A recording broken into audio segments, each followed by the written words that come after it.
All right, hello everybody. I wanted to make a quick video showing how to install these LED security floodlights that were purchased. I'm replacing my old ones mainly because they're very dim, and one of the two lights does not work.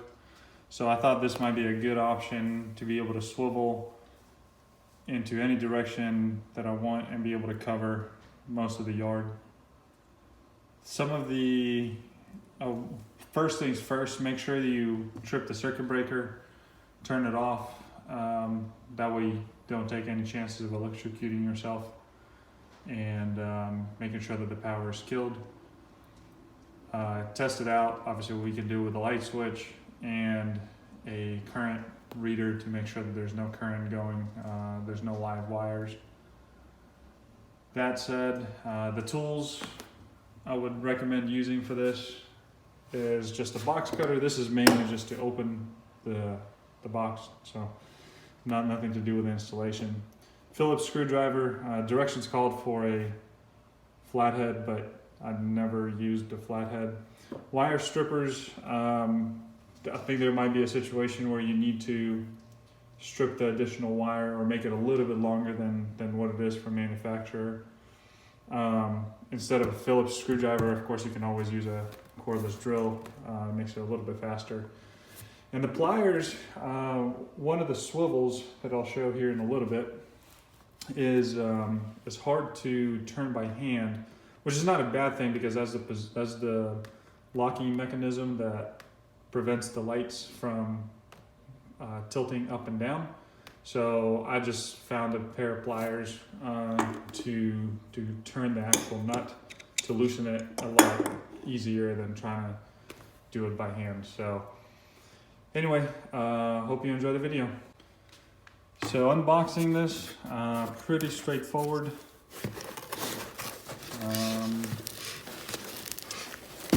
That's a good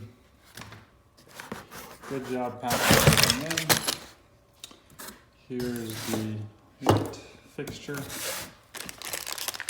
Here's the mounting bracket. Here's the weather strip and installation instructions to be able to read through that. We'll put everything aside. This is what I was talking about. So we have a green wire for ground, we have our power, we have our negative and a positive wires that will be directly plugged into or wired into the existing wires coming off of my old unit. The motion sensor looks pretty straightforward. Again, pretty responsive. I think we'll be testing all of that out tonight. And the bracket that comes in here also needs to be grounded, so there is a ground cable with a bolt already on here. I'm actually going to ground this with the green cable off the light fixture to the ground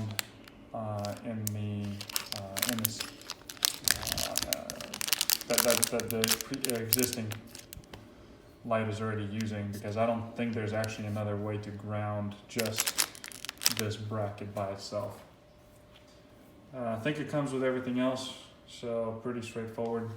This is the part that I was talking about, this nut right here, that is very difficult to move by hand, and that allows the light to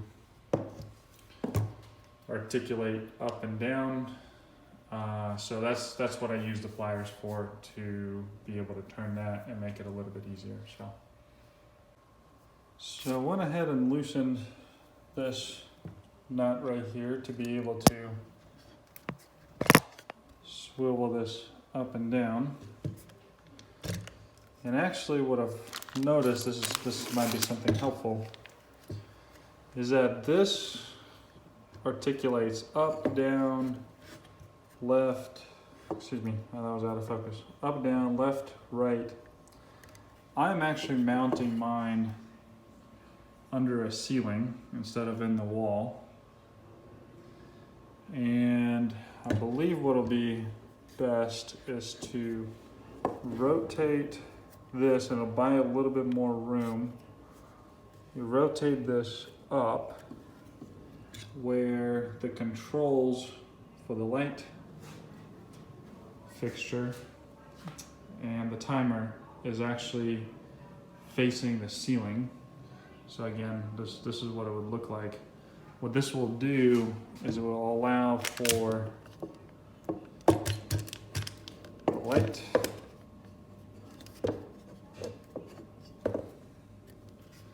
to be mounted closer and higher up, actually kind of like this, into the ceiling. Otherwise, the plastic does get in the way a little bit, but again, this is just a helpful tip that I think I found if you're mounting this under a ceiling. Alright, so we are outside actually looking at what I'm going to be replacing. Part of the reason why I got this light is the ability to shine the light this way and also shine the light towards the other side of the yard. So we will see what it looks like once I take down the old one. So just removed the 2 bolts holding the old floodlight in place. I see the same weather strip along with a couple of spiders, but for the most part it looks to be identical. So I see white and black cables, which will match up to the existing line of black here, and also a solid wire for ground. And once we'll be able to bend these back and bend them in, bend them back, we'll be able to plug and play and show how to install the new one. Be right back. So just went ahead and got the mounting hardware for the new light. Make a little bit of room here.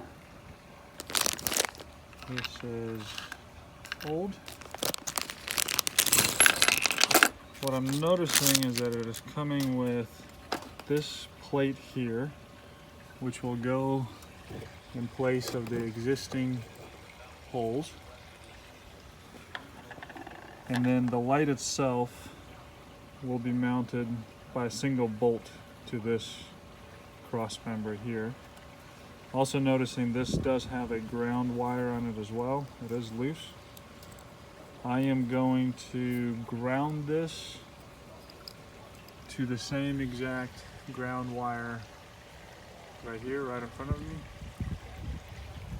which will be the same as the green cable right there.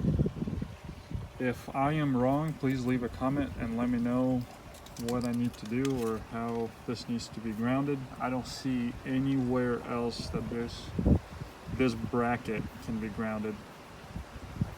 Outside of that, I think it's a plug and play. So let me go ahead and wire this up. I would also like to point out, I have 2 white cables, 2 black cables. I do have 2 switches, 2 independent, so this is a 2-way switch inside.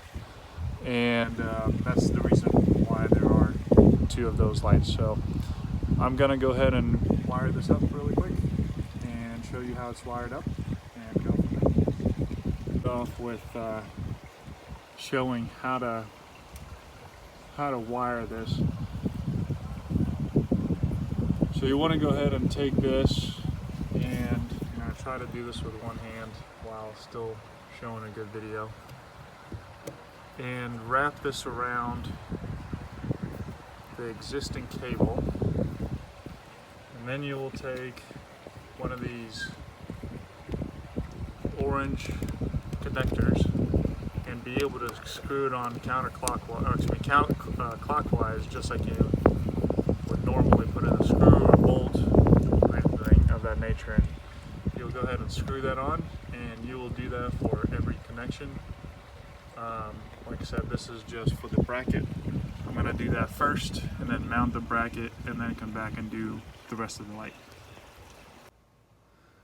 After trying to connect or wire up the initial wire, actually I just try to do the ground. I noticed that this is the only modification. It's a suggestion, you certainly don't have to do it.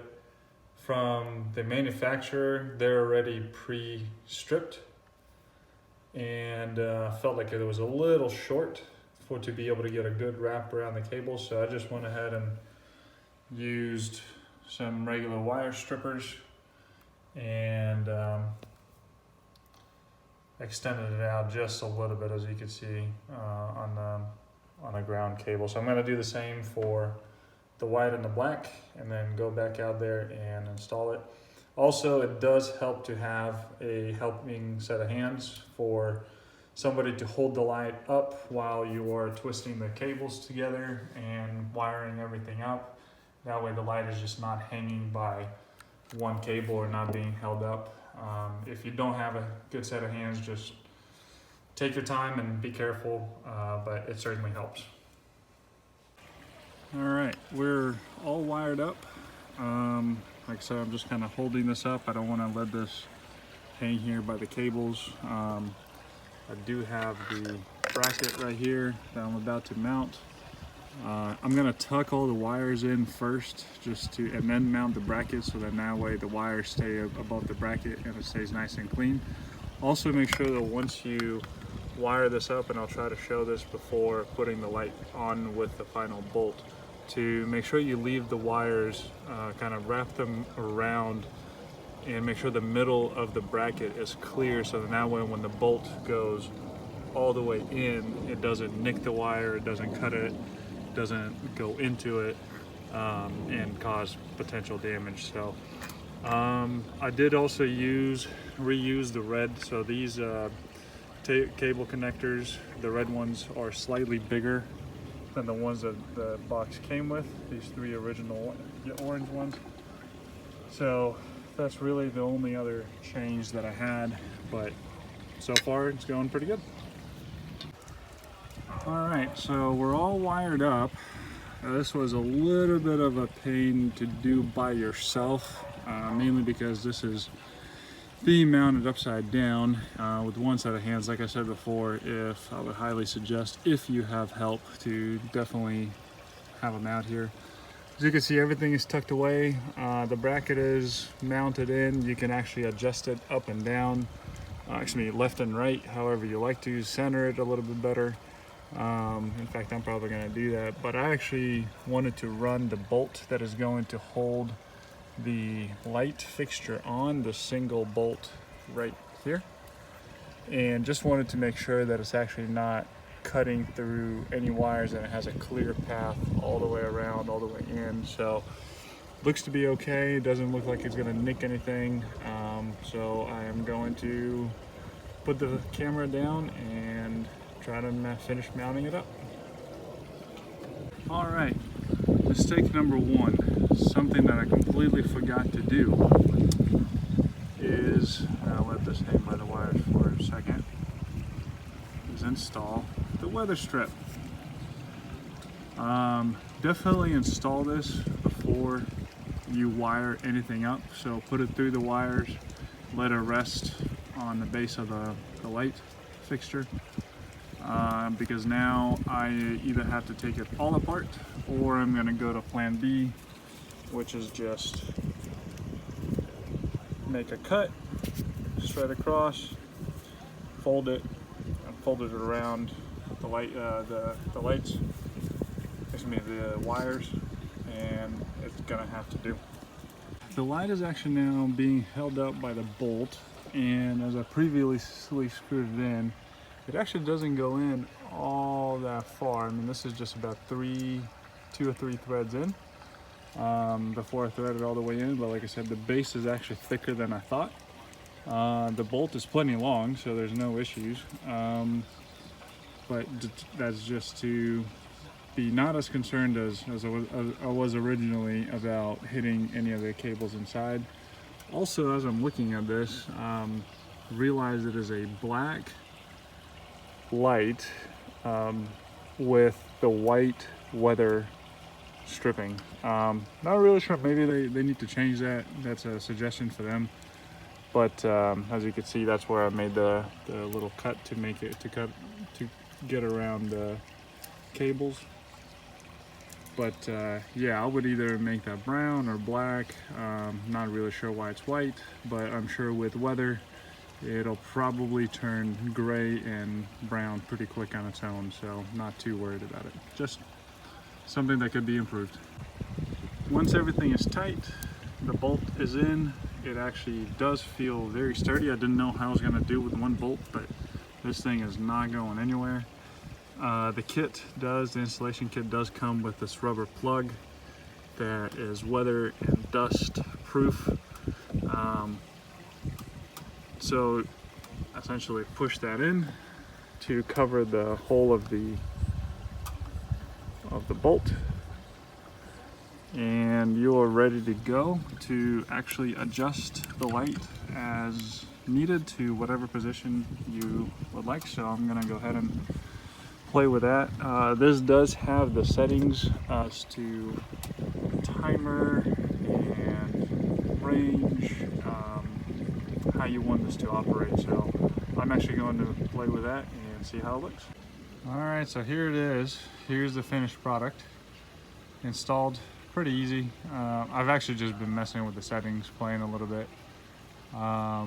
Due to the size of the yard and where I want the motion to be picked up, it seems to be pretty fairly sensitive to movement, not false movement like trees or squirrels or whatnot. So it seems to be working pretty well. One design change I think I would like to see, and that I'm unable to see, is for this to swivel, which it doesn't look like it does, but for this to swivel this way, a little bit counterclockwise, to be able to point at the yard a little bit further out, because unfortunately I feel like it's just hitting the ceiling and it's kind of hard to adjust. Besides that, wish another part was they had installed a timer that just basically says stay on with the light switch. So I do have the option of either turning it on with the light switch and always keeping it on, or putting it on a timer for the 1, 5, or 10 minutes and just test. So the range seems to be good. I tested out the range, works well. So overall, I would definitely recommend this product. So far, what I'm seeing, I really like. And tonight I'm gonna check out to see what the brightness is. Hope you like the video. Hope this helps install and see what you're getting yourself into, and help anybody else out there that is looking to install one of these. Have a good night.